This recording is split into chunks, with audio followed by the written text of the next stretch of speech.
Baik, Assalamualaikum warahmatullahi wabarakatuh. Perkenalkan, nama saya Ilham Muhammad Suryaman dari kelas TT 4308 dengan nomor NIM itu 1101194046. Di sini saya akan mempresentasikan hasil tugas besar saya yang telah saya buat, yaitu berjudul Laporan Tugas Besar Perancangan Sistem Komunikasi Optik Point-to-Point STO Plaza Telkom Cijewara, Bandung.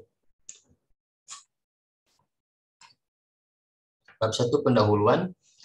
Latar belakang, komunikasi jarak jauh sangat dibutuhkan pada era digital ini. Kebutuhan akan teknologi komunikasi semakin meningkat, bahkan sudah menjadi kebutuhan primer bagi kalangan masyarakat modern.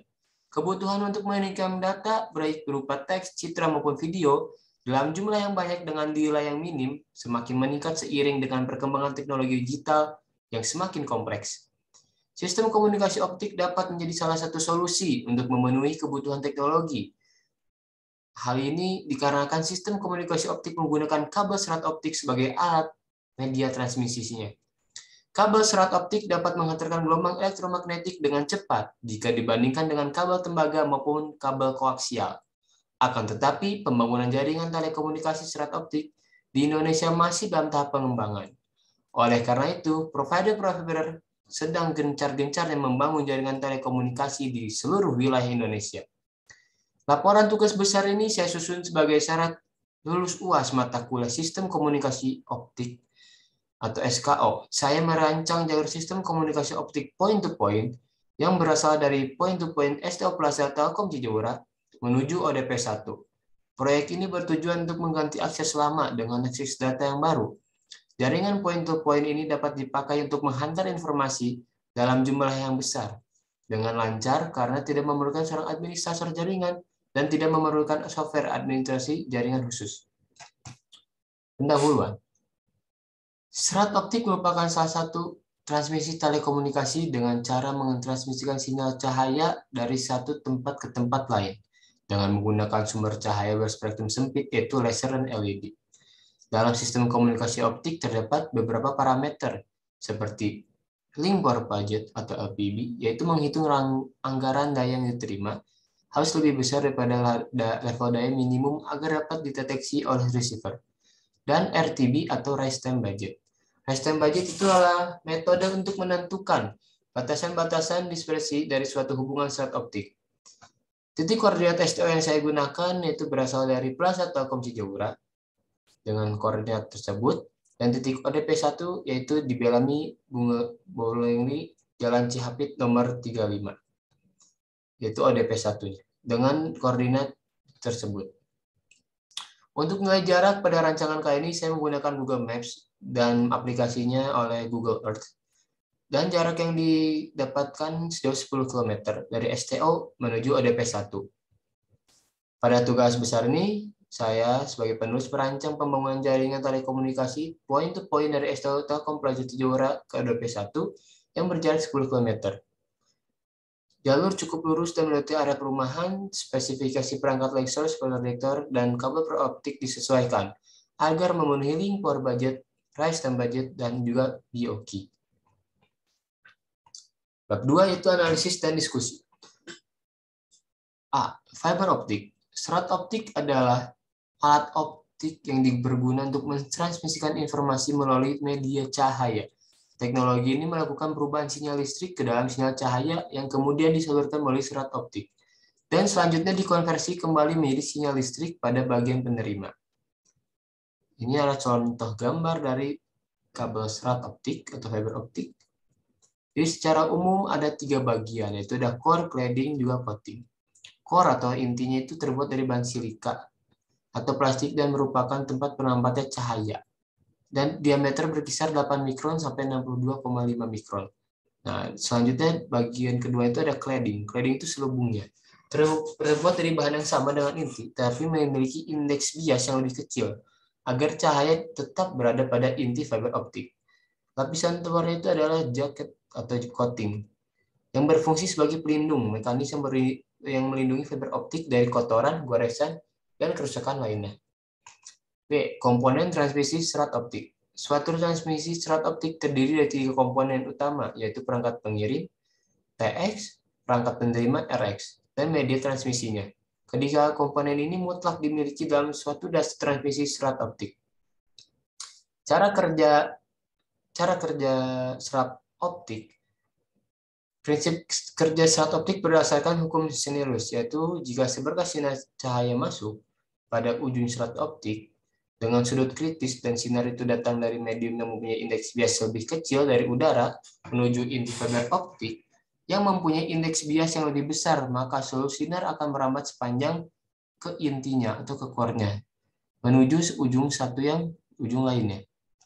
Di sini cladding berguna untuk memantulkan cahaya kembali ke tempat core atau ke intinya. Jenis serat optik itu dibagi dua. Ada secara umum itu ada yang jenis optik tunggal dan juga serat optik jenis ganda. Serat optik jenis tunggal berarti hanya mampu melewatkan satu mode saja. Hal ini disebabkan oleh ukuran intinya yang relatif kecil serta kecilnya nilai beda indeks antara inti dan cladding. Untuk diameter inti serat optik jenis tunggal berkisar 8-10 mm dengan hanya melewatkan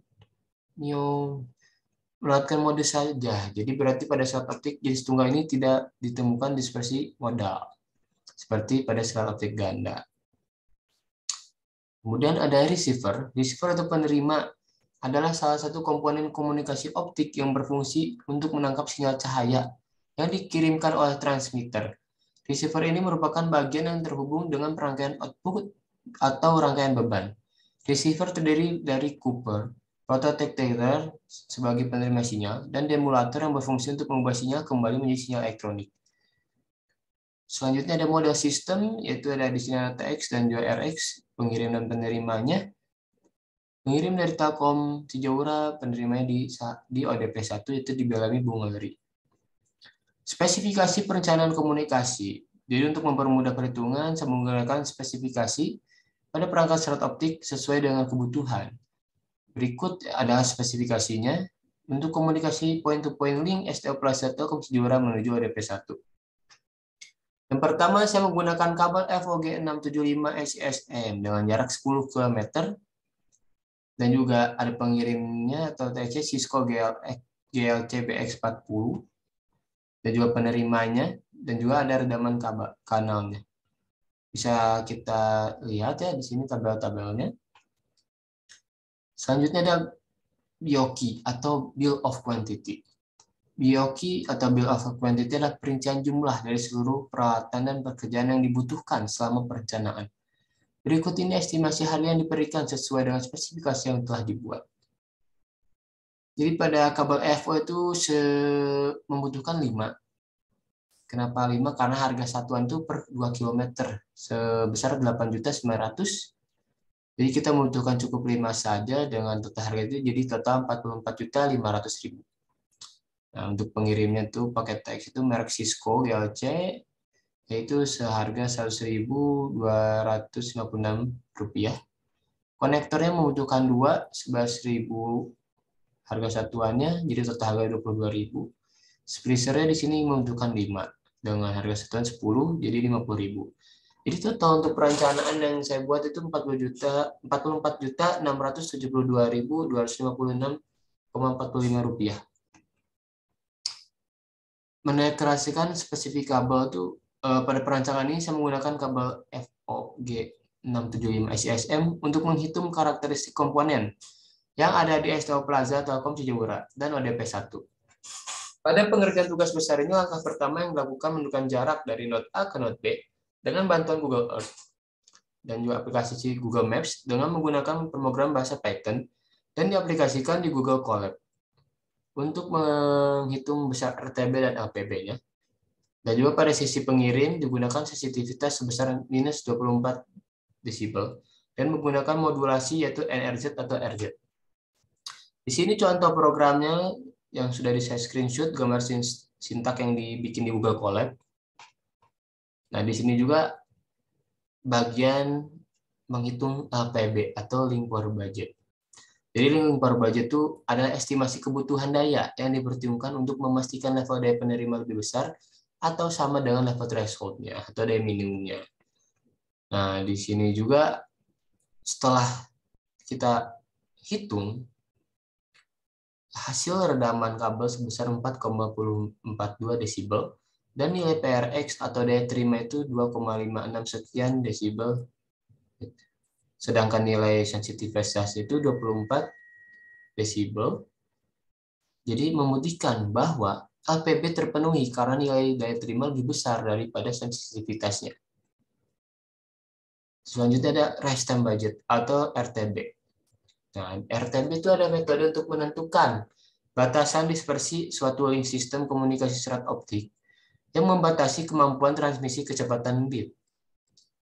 Nah, di sini setelah kita hitung juga menggunakan program bahasa Python, jadi RTB yang kita dapat sebesar 5,56 sekian, lebih kecil dari nilai mod NRZ maupun mod RZ. Hal ini membuktikan bahwa RTB terpenuhi. Kita bisa lihat terlebih dahulu programnya yang ada di Google Colab. Di sini adalah mendeklar terlebih dahulu transmitter segini, sebesar gini, receivernya juga, redaman kanalnya juga. Nah, di sini juga adalah rumusnya, link power budgetnya. Jadi hasil redamannya 4,2 dB, dan ini PRX-nya. Nah, jadi karena PRX lebih besar dari sensitivitas, maka di print LPB memenuhi, selanjutnya menuju ke RTB. RTB pun dengan codingan seperti ini rumusnya sebesar 5,26 sekian. Jadi karena tadi yang sudah dijelaskan, oleh karena itu RTB berhasil. Nah, jadi kesimpulannya berdasarkan tugas besar sistem komunikasi optik, yaitu mendesain link point-to-point dari STO ke ODP dengan jarak 10 km, lalu menggunakan perhitungan melalui program Python.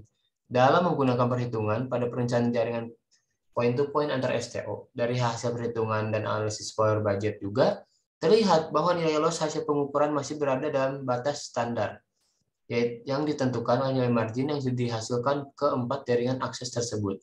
Masih sangat positif dan masih berada dalam standarisasi.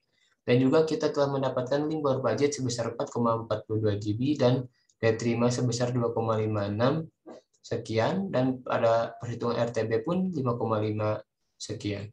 Disimpulkan bahwa perancangan jaringan optik dari STO Plaza Telkom Jujura menuju ODP1 berhasil. Dan biaya untuk perancangan yang kita ketahui dari Bioki berjumlah Rp44.672.256,45. Akhir kata dari saya, mohon maaf bila ada kesalahan. Wassalamualaikum warahmatullahi wabarakatuh.